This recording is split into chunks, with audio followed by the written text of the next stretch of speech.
Welcome back to episode number 55 of Travel Talk. Today is the last day in Surfers Paradise before I head off to Brisbane. So we'll just be doing little bits around surfers, making the most of my last day. Also doing the fun task that is laundry. So yeah, that's always something to look forward to. But yeah, like I say, it would be the last day. The following day I would be getting back on the Loca bus and heading down to Brisbane. Actually up to Brisbane, not down. And yeah, as of that date, I didn't actually have a job or anything lined up. I did have one lined up previously, but the person that I was going to go and live with and work for had decided that she was going to drop off the face of the earth, not answer a phone, email, anything like that, which wasn't handy, but there we go. So I was going into Brisbane without anything lined up, but obviously hoping to find something pretty quickly. But that would be in the next video. That will come in future stuff, so it's all good. But yeah, last full day in Surfers. Sad time. Surfers was a nice place. It's a shame I didn't get to stay there longer, but obviously timing and schedules and all that dictate that, you know, just wanted to get to Brisbane and kind of start working again. So yeah, I was going to be heading off. The last video, like I said, it was a French girl in with me. She was really nice. We stayed up until about 10 o'clock that night watching TV. But she headed off the morning and she was replaced by two other blokes. One was French and one was German. But they seemed nice enough. No problem with them. But I headed off about half nine that day again to grab a little bit of breakfast. And went to the wonderful Greasy Cafe again and had an English breakfast because I was kind of making the most of what I could, because it seems like in little places like this you can get decent meals like that, but a lot of the big cities it's either you're going for like a fast food option like a McDonald's or a Subway or a Burger King, etc., or you're gonna have to go for like a proper restaurant. And that, like, I feel like the nice little Greasy Cafe was a nice blend because it wasn't fast food, but at the same time you were sat down eating it and had a knife and fork. Like, ooh, knife and fork. So yeah, I was making the most of them, obviously. You know, I had breakfast. What the? You know when you get carried away with yourself, breakfast turned into lunch, lunch turned into dinner, dinner turned into the next day. Yeah, had breakfast, was done with that for about 10 o'clock, went and kind of browsed around the shops in Surfers for a little while. I didn't really need anything in particular, however, I did end up buying a wallet because the wallet I had at the time was falling apart. It was just kind of an old black leathery one, so that was falling apart, so I needed to get a new one. Wanted to have one ready for when I got to Brisbane. Yeah, that's all I really bought, to be honest. Went back to the room after that, dropped that off, headed out for some more food because all I basically did that day was eat and wander, which is pretty much the best day ever, let's be honest. Found the McDonald's, which I hadn't actually found the first 2.5 days, which is weird. But yeah, found McDonald's, had some lunch. It's probably it's the first time I had McDonald's since, well, I'm not sure, probably Sydney maybe. I hadn't had McDonald's for a while, so you know, that was quite nice. McDonald's will feature a lot in Brisbane, so just prepare yourself. That McDonald's breakfast kind of gets used a lot, so I did make the most of McDonald's breakfast, I'm not going to lie about it. So yeah, basically went in this McDonald's, funny story, it was possibly the coldest McDonald's I've ever been to in my life. It literally was like it was living in a freezer. You walked in, it was warmer outside obviously than it was indoors, but my god, was it cold in there. It was ridiculously cold. I actually took my dinner outside because I didn't want to eat it in there because it was that cold.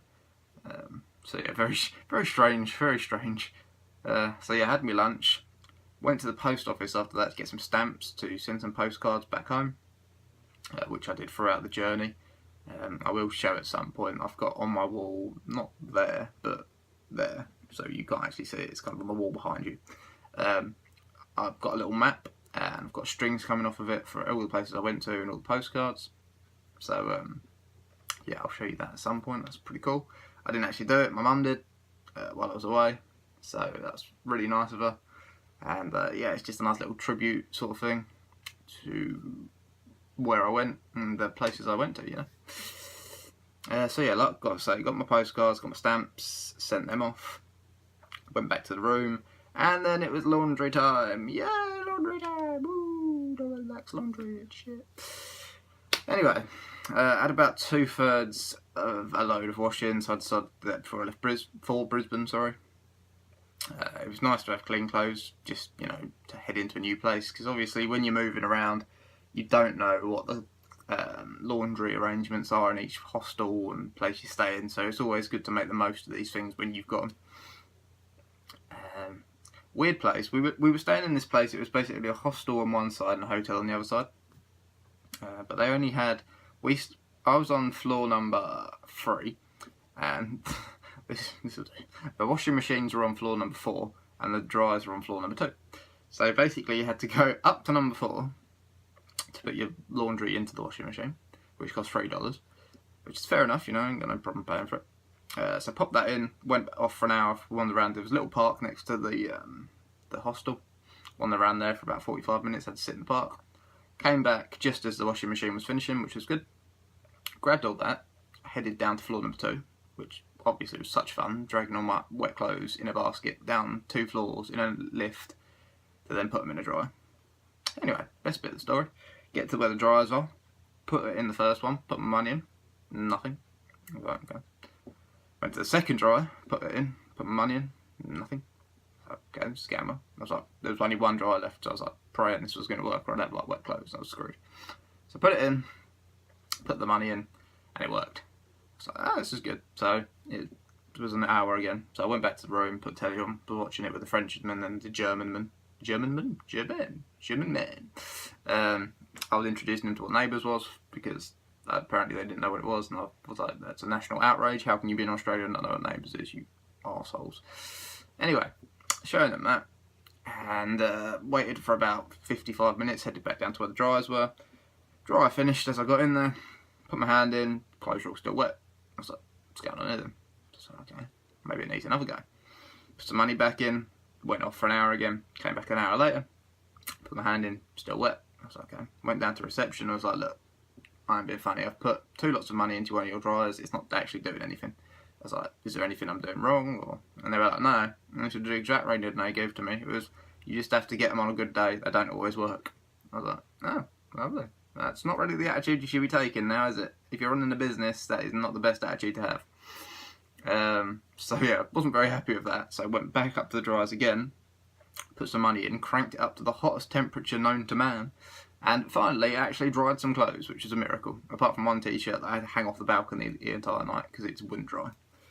But yeah, managed to actually get my dry clothes back to the room by about 9 o'clock, packed everything, you know, did a little bit of kind of TV watching, did a little bit of work on my laptop, and then we could hear some sirens pretty loudly, and we were like, what's that? So I put my head out the door, and the bus station was ironically right next to the hostel, and it turns out the bus station was on fire. We were like, yeah. So yeah, there was a fire at the bus station, and basically the fire engines had turned up and we put it out. It wasn't a major fire, it was just like a small one, but you could see it from where we were, so that was interesting. But yeah, I headed back to the room with the Frenchman and the German one. Watched a bit of telly until about 10 o'clock, and then we went to bed. Because obviously the next day, I would be heading off to Brisbane. Woo! Ching. And yeah, Brisbane, obviously, like I said in the last video, I will be there for about a month and a half to 2 months. Getting a job, hopefully, and doing various bits and bobs. Going on sightseeing tours and all that wonderful stuff. And yeah, it would be an exciting place to visit. It would be a disappointing place to visit in some respects, and it would open my eyes up to a lot of things, which was good in the long run.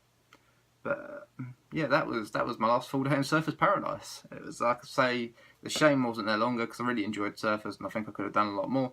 But at the same time, Brisbane was calling and I had to answer it. You know, it's my time to move on and try and seek gainful employment in Brisbane.